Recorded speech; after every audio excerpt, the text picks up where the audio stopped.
Wise news, খবরের সত্যাসত্য 24 ঘন্টা। পুকুরে মাটি খনন করতে গিয়ে উদ্ধার মাথার খুলি, এলাকায় আতঙ্ক।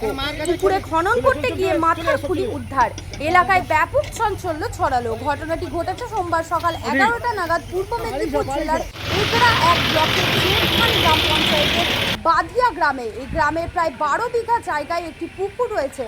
সেই পুকুর দীর্ঘদিন সংস্কার হয়নি। সরকারি উদ্যোগে 1 সপ্তাহ ধরে খনন কাজ চলছিল।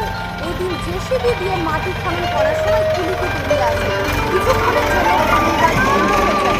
এলাকার মানুষ এসে ওই খুলি দেখার জন্য ভিড় জমায়। তবে এই খুলিটি এখানে কিভাবে এলো, কতদিনের পুরনো সে বিষয়ে কিছু জানা যায়নি।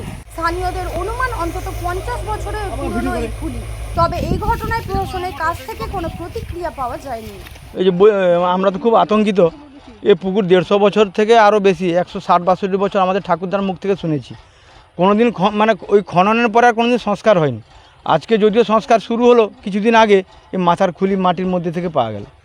আমরা আতঙ্কিত, গ্রামের সবাই আতঙ্কিত। এটা কীভাবে কোত্থেকে এলো, কোন জায়গার মানুষ, কি খবর আমাদের জানার মধ্যেও নেই যে কোনো মানুষ হারিয়ে গেছে, আমরা নিখোঁজ সেরকম কোনো পাইনি। কিন্তু খুলি কোত্থেকে এলো কি মনে করছেন এটা ভয়াবহ। মানে এটা আশা করি, এই যে আমার দাদু ঠাকুরদাদা বা তার বাবারা বলতেন, আমার দাদু গল্প করতেন, বসতে বসতে শুনতাম যে পুকুর রাজার আমলের পুকুর। ওই রাজার আমলের কোনো অত্যাচারিত হতে পারে, কিংবা এখানে চোর ডাকাতের এখানে প্রচুর জঙ্গল ছিল, এখন তো পরিষ্কার। ওই ডাকাতদের দল কোনো মেরে ফেলেছে, তাও হতে পারে। বা ওই যে মহামারী হয়েছিল 49 সালে ঝড়ের পরে, নাকি শুনতাম সেখানে মানুষের দেহ নাকি কুকুর শেয়াল টেনে মেনে খেয়েছে। ওইখানে ওই মহামারীর থাকতে হতেও পারে। আপনার নাম? আমার নাম প্রশান্ত ভুঁই। এটা আমাদের খুব জানার বিষয় ও সব কিছু বিষয় জানার আছে। আমাদের আজকে মাটি খুলতে এই মাথাটা বেরোয়। মাথাটা যেই বেরোয়, গ্রামের মানুষজনরা সব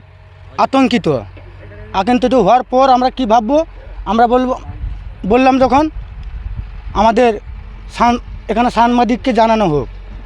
জানানোর পর আপনারা যা করবেন তাই হবে। এটা কি দেখে মনে হচ্ছে, এটা কি মাথার খুলি?